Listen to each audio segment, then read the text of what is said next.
pada bulan Ramadan saudara kok ngasih makan kepada orang, wah itu pahalanya seperti saudara melaksanakan puasanya orang yang diberi makan. Saudara pada saat bulan Ramadan dengan kasihkan kepada orang untuk berbuka, berikan makan kepada orang yang puasa, saudara selain mendapat pahalanya puasanya sendiri, dia mendapat pahalanya orang yang puasa. Jadi double. Kalau yang diberikan 100 berarti doublenya berapa? 100. Kalau yang diberikan 5 ya saudara dapat pahalanya orang puasa itu 5. Itu waktu yang paling maksimal orang memberikan seorang. Kemudian yang ketiga orang, yaitu orang pada waktu butuh tersebut kita berikan. Orang saudara pernah berikan kepada pengemis di tengah jalan. Di tengah jalan saudara kasih uang 500 saja saudara. Wah rasanya tubuhnya aja sudah biasa.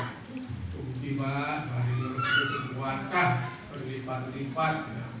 Kadang-kadang manggilnya bos, makasih bos. Berarti sudah mendoakan diamin, amin. Jadi bos benar saudara. Kalau itu dia berdoa orang lain. Ini saudara. Artinya kalau kita memberikan sesuatu itu bukan hanya melihatnya seperti, tapi saudara sering mengeluarkan saudara. Makanan pada orang lain, bantuan kepada orang lain, dan siapapun juga pada orang lain. Nah, masalah saudara ini berkaitan dengan program daerah. Daerah ini memberikan kesempatan kepada jamaah-jamaah, silakan sodako. Sodako untuk siapa? Sodako kepada anak yatim itu dan kaum duafa. Dipergunakan untuk apa? Yaitu prioritas utama dipergunakan untuk pendidikan anak-anak yatim, anak-anak duafa. Ini kesempatan jenengan betul-betul untuk mengeluarkan bagian hartanya, berpartisipasi untuk kegiatan anak-anak kita. Tapi masih banyak saudara anak-anak kita ini yang tidak mampu untuk sekolah, banyak sekali. Ya, banyak sekali. Dan itu dosa tertutupi kalau kita sama-sama orang sama saling membantu. Ya. Nah, ini apa saja dilancarkan, ya, terutama di kelompok Mekarsari. Ya. Mekarsari ini cuma 1 bulannya cuma 5.000 ibu. Ya. Kalau ibu-ibu kan jajannya banyak ya. Kadang-kadang jasa bakso ini kadang-kadang setiap sore ting-ting-ting dipanggil. Besoknya ada lagi teng-teng panggil. Nah, bakso ini tidak cukup 5.000 dulu. Kalau ibu beli bakso kan 5.000 nggak dapat apa-apa. Minimal 10.000. Kalau 10.000 setiap minggu aja beli bakso, berarti 1 bulan sudah 40.000. Ini yang menyisihkan cuma 5.000. Kadang-kadang kalau orang memberikan ilustrasi yang semacam ini kan baru nyadar ya. Oh iya ya, saya diajar sekian gitu ya. Ini hanya sebagai infak sodako itu untuk anak yatim cuma 5. Manfaatnya luar biasa. Orang tuanya kesulitan anaknya untuk menyekolahkan, bisa sekolah. Ya. Kemarin ada masukan orang jamaah ini kan kalau bisa sekolahnya ya kewajiban saja sebagai wajibnya orang sekolah, yaitu 9 tahun. Cukup, nggak usah diteruskan. Kalau saya tidak berpikir yang semacam itu, kalau saya pikir kalau ada jamaah yang bisa meneruskan ke jenjang yang lebih tinggi dan itu dibantu oleh kita, kenapa tidak bisa kita lakukan?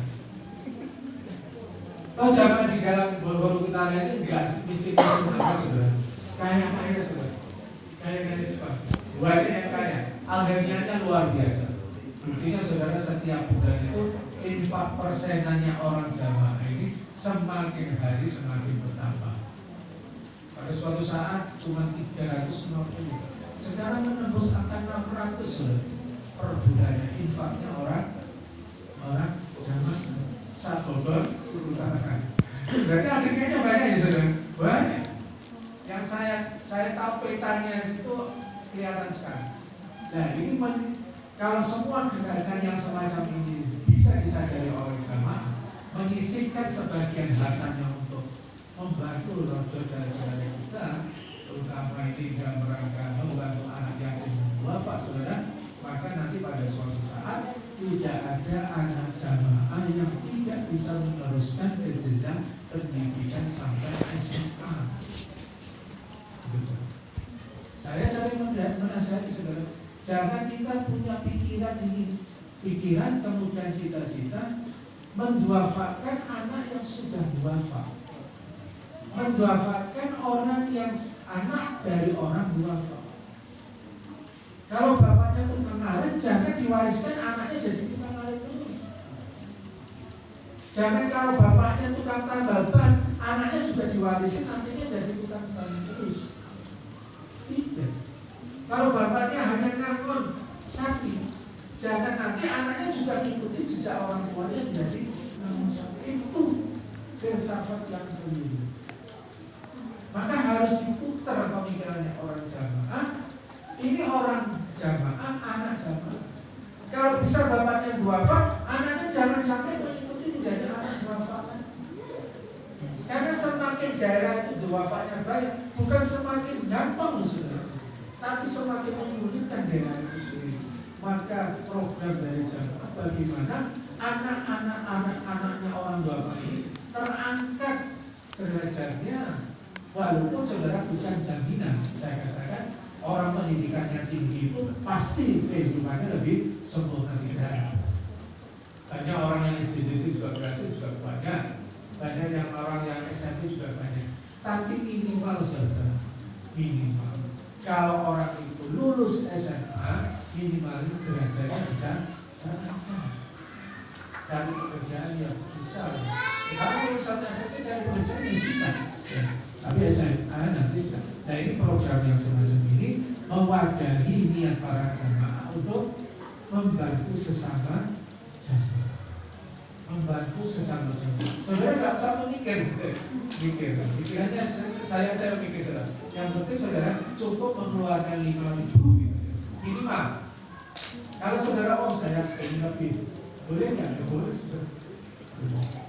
Apa mungkin saudara punya dirinya merasa mampu, bisa saja menjadi orang tua asuh. Orang tua asuh. Saudara tidak berangkat saya, Pak saya berani 5 orang, saya beli sudah 5 anak. Atau mungkin satu saja, silakan saya satu. Mulai dari daftar sampai nanti anak itu SPP-nya semuanya saya tanggung. Kalau ada kegiatan saya yang tanggung. Itu namanya bapak asuh. Dan anak asuh yang semacam ini saudara, orang tuanya sudah tidak punya tanggung jawab sama sekali. Karena kondisinya dalam keadaan duafa. Dia hanya pikir untuk dirinya dan suaminya. Anak-anaknya sudah ditanggung sabilillah karena ada orang yang mengambil anak asuh. Ini saudara yang dijalankan saudara oleh orang-orang yang paham tentang masalah saling membantu antara satu dengan yang lain. Dan kita seperti itu saudara. Karena kita itu orang jamaah. Satu susah harus merasakan susah semuanya. Satu sakit semuanya harus ikut merasakan sakit. Maka saudara, ini namanya kita saling bela antara satu dengan yang lain. Kemudian yang keempat yaitu sambung jamaah. Sambung jamaah. Saudara, jamaah yang kita tetapi ini supaya betul diyakini bahwa inilah jalan satu-satunya untuk bisa masuk surga selamanya. Jamaah bukan perintah siapa-siapa, tapi perintah kewajiban jamaah ini adalah perintah langsung dari Allah dan langsung dari Rasulullah SAW.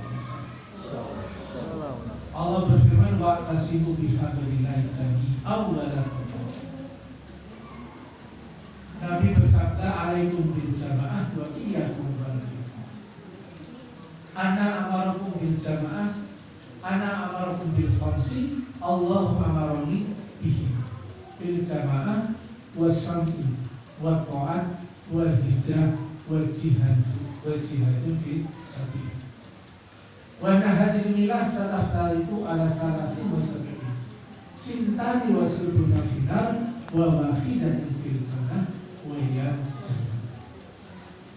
Itu semua kandungannya menjelaskan kepada kita bahwa kita hidup wajib berjamaah. Kalau kita ingin masuk surga harus berjamaah. Kuncinya orang masuk surga juga harus berjamaah. Berarti artinya kewajiban kita sebagai hamba di atas dunia ini bukan cukup dengan beragama Islam, bukan cukup kitabnya Quran hadis, tapi semuanya kewajiban lanjutannya adalah berbentuk jamaah. Nah ini saudara harus difahamkan pada kita. Jangan sampai kita terpengaruh sehingga kita keluar dari jamaah. Nah barang siapa yang keluar dari jamaah, man faraqal jamaah kida sibrin faqad khala'a ribatal Islam minhum. Barang siapa yang mereka itu keluar dari jamaah, maka mereka memutus tali Islamnya dari lehernya. Jadi sudah Islam, tapi karena mereka keluar dari jamaah, maka Islamnya nggak dianggap orang Islam. Terus orang apa sebenarnya Islam? Ya tahu orang apa sebenarnya. Nah, ini saudara harus kita pahamkan kepada diri kita masing-masing. Jangan sampai terpengaruh. Kita hidup dalam jamaah ini sudah nikmat-nikmatnya orang saudara. Ya. Betul nggak saudara? Saudara rasakan nggak hidup dalam jamaah itu? Nikmat saudara. Segala diatur, segalanya diatur, dirambut oleh orang yang merambut kita. Cara sholat dikasih tahu. Nanti menjelang puasa dikasih penjelasan sebaik-baiknya. Bagaimana supaya jamaah itu puasanya betul-betul sempurna. Orang mau berangkat haji saudara, manasiknya diatur betul. Jangan sampai jamaah nanti waktu haji sudah bayarnya mahal, ibadahnya nggak benar. Ya sudah, rugi. Tapi di dalam jamaah tidak sudah diatur, diawasi. Kalau saya merasakan manasik di dalam jamaah, walaupun nanti saya di sana sendirian, sebenarnya bisa jalan, saudara. Karena manasiknya sudah benar. Beda dengan mereka, manasiknya hanya sebulan, setahun sekali nanti mendekati mau berangkat baru dikasihkan manasik. Ya sudah. Di sana itu kalau ketinggalan rombongan bingungnya masalah sudah tak atur, tidak bisa mandiri. Tapi jamaah sebenarnya saudara, kalau kita mengikuti manasik yang benar, di sana itu dilepas di jalan. Soalnya semuanya sudah dikaji dengan sempurna. Nah inilah bentuk perambutan diri kita sebagai orang jamaah. Ngajinya dirambut, ngamalnya dirambut, pembelaannya dirambut semua. Tujuannya supaya saudara, tujuannya supaya jamaah ini sewaktu-waktu mati dalam keadaan husnul khotimah. Orang masuk husnul mati dalam keadaan husnul khotimah, yaitu masuk mati dalam keadaan tertati Islam, kemudian dasarnya Quran hadis, kemudian bentuknya jamaah. Walaupun mereka tetapi Islam kemudian pedomannya Quran hadis, artinya kemudian farqon jamaah keluar dari jamaah, itu namanya mati dalam keadaan tidak dalam keadaan husnul khotimah. Maka ini supaya kita yakini bersama, kita resapi bersama sebagai orang jamaah. Kalau lebih hebatnya lagi, kalau Allah di dalam hadis terangkan, wa may yartadid minkum an dinihi falyamut fahuwa kafir. Wa may yartadid minkum an dinihi, barang siapa yang keluar mereka dari agama apa? Agama Islam berdasarkan Quran hadis, bentuknya jamaah. Falyamut, akan mati pada suatu saat.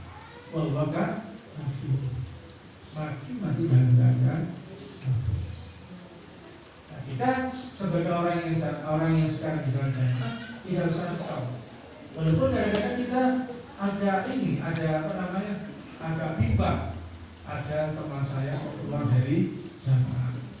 Ya biarin saudara. Ya memang jadi wadarnya orang jamaah ya. Jadi wadarnya orang jamaah. Janjinya Allah saudara, wa may yartadid an dinihi fayatillaha biqaumin yuhibbunahu wa yuhibbunahu.